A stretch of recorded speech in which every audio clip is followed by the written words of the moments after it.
पापी और भ्रष्टाचारी बैठे थे तो यहीं से खड़े होकर सेना से सबूत मांगते थे, और आज वो इस सदन में क्या दिल्ली से ही भाग गए। ये सदन में रो रहे हैं, घर में तो ये चूड़ियां भी तोड़ रहे थे जब आतंकवादी मर रहे थे, ये चूड़ियां तोड़ रहे थे। ये केजरीवाल गैंग है, यहाँ पे तुम्हारे बस आंसू नहीं आ रहे, तुम्हारा बस चले तो तुम कुर्ता फाड़ के रोगे क्योंकि आतंकवादी मरे हैं।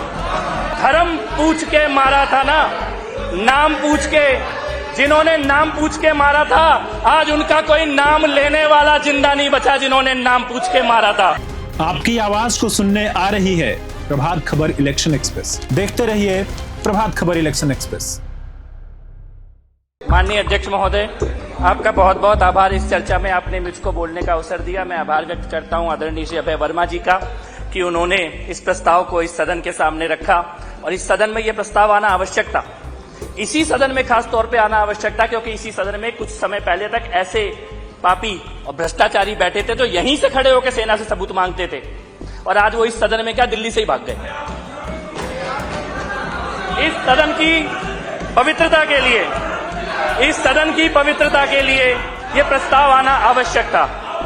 माननीय अध्यक्ष महोदय, मुझे इनका रोना, इनका प्रलाप, इनका विलाप समझ में आता है। ये सदन में रो रहे हैं, घर में तो ये चूड़ियां भी तोड़ रहे थे जब आतंकवादी मर रहे थे, ये चूड़ियां तोड़ रहे थे। जब जब आतंकवादी मरता है कोई आप यार होता है, जब जब जिहादी मरता है कोई आप यार होता है। ये केजरीवाल गैंग है, यहां पे तुम्हारे बस आंसू नहीं आ रहे, तुम्हारा बस चले तो तुम कुर्ता फाड़ के रोगे क्योंकि आतंकवादी मरे हैं। मैं ये कहना चाहता हूं, धर्म पूछ के मारा था ना, नाम पूछ के, जिन्होंने नाम पूछ के मारा था आज उनका कोई नाम लेने वाला जिंदा नहीं बचा जिन्होंने नाम पूछ के मारा था। यह भारत की सेना का पराक्रम है। कुछ तथ्य मैं इस सदन में रखना चाहता हूं ऑपरेशन सिंदूर के बारे में। ऑपरेशन सिंदूर पहला भारत की सेना का ऐसा ऑपरेशन है जिसमें आतंकवादी घटना के बाद भारत की सेना ने इंटरनेशनल बॉर्डर क्रॉस करके आतंकवादियों को मारा है। यह पहला हुआ है, इससे पहले कभी नहीं हुआ आतंकवादी घटना के बाद। इससे पहले सर्जिकल स्ट्राइक हुई थी।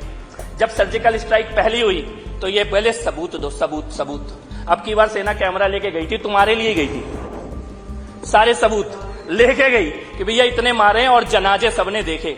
मुझे अच्छा लगा नेता विपक्ष ने बोला कि घर में घुस के मारा है। अब की बार तुम्हें मानना पड़ता, सबूत मानने लायक नहीं बचे, सबूत मानने लायक नहीं बचे। जनता ने उठा के बाहर फेंक दिया सबूत मानने वालों को, इसलिए तुम्हें माना। दूसरा बड़ा चीज, पहली बार दुनिया की अकेली सेनाएं एक एटॉमिक पावर के एयरबेस को उड़ाने वाली एकमात्र सेना भारत की सेना। इसके अलावा आज तक दुनिया में किसी सेना ने यह काम नहीं किया।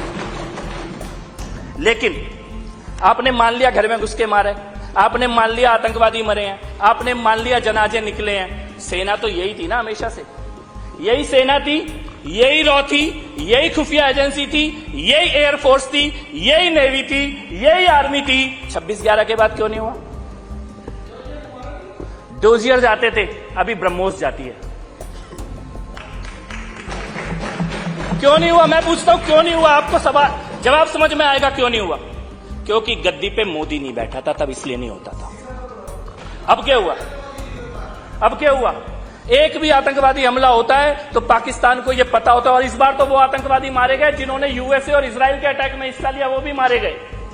इसीलिए मैं ये कहना चाहता हूं कि आपको राष्ट्रीय नेतृत्व की जो भूमिका होती है, आज आप पूछ रहे हैं कि सीज फायर क्यों हो गया, पीओके आ जाता। अरे ये तुम पूछ ही इसलिए रहे हो पीओके आने के बारे में। 2014 से पहले कोई नहीं बोलता था, मोदी के आने के बाद लगता है कि यह भी संभव है कि पीओके आ जाएगा। ये सवाल ही नहीं पैदा होता था। सेना पर आज वो गिलगिस्तान, बल्चिस्तान, सारी अखंड भारत की जो बातें की जा रही है, की इसीलिए जा रही है गद्दी पे मोदी बैठा है। ये सवाल ही उठने बंद हो गए थे इस देश के अंदर। मान लिया गया था कि आतंकवादी मारेंगे और हम डोजियर भेजेंगे राष्ट्रीय। और ये जो दूसरा सवाल उठा रहे हो ना, दूसरे देश के राष्ट्रपति ने क्या बोला, इसने क्या बोला, 10-15 दिन रुक जाओ, इसका जवाब भी मिल जाएगा। फिर मुंह छुपा के घूमोगे, फिर मुंह छुपा के घूमोगे। इस राष्ट्रीय अंतर्राष्ट्रीय मुद्दों पर थोड़ा सा अपने नेता के चक्कर में मत पड़ो। वो दिल्ली छोड़ के भाग गया। गंभीरता से बात करो, गंभीरता से। मैं आपको यह कहना चाहता हूं, और मैं फिर से इसके बाद यह कहना चाहता हूं,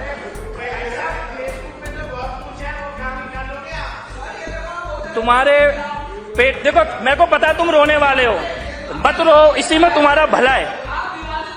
मैं इस सदन में चेयर से बात करिए प्लीज। अध्यक्ष शांत महोदय, रहिए, आप शांत रहिए जी। अध्यक्ष महोदय, मेरे को मालूम है, मैंने अपनी बात की शुरुआत में ही कहा था कि ये अब रोए कि तब रोए।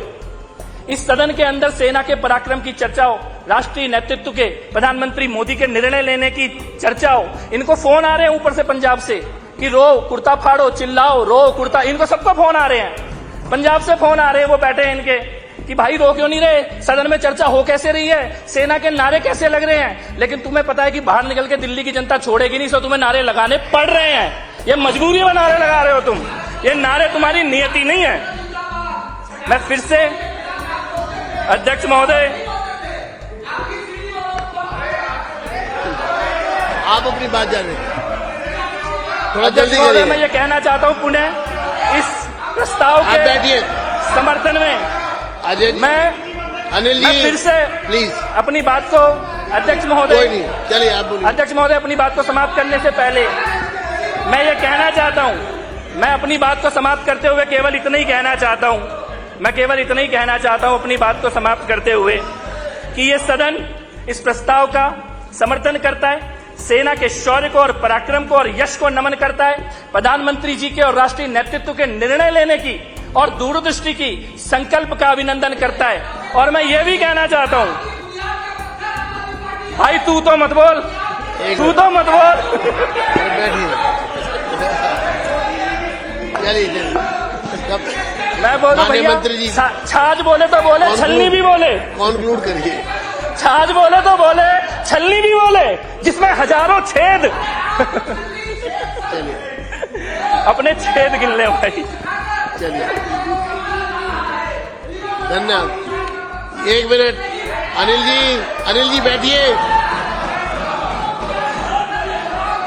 अनिल जी, चलिए कॉन्क्लूड करिए। मैं तो बस इतना ही कहना चाहता हूँ, छाछ बोले तो बोले, छलनी भी बोले, जिसमें हजारों छेद। धन्यवाद, धन्यवाद। बहुत बहुत आभार अध्यक्ष महोदय, इस सदन में बोलने का मौका देने के लिए। हम इस प्रस्ताव का समर्थन करते हैं। प्रभात खबर.com, विश्वास वही, रफ्तार नहीं।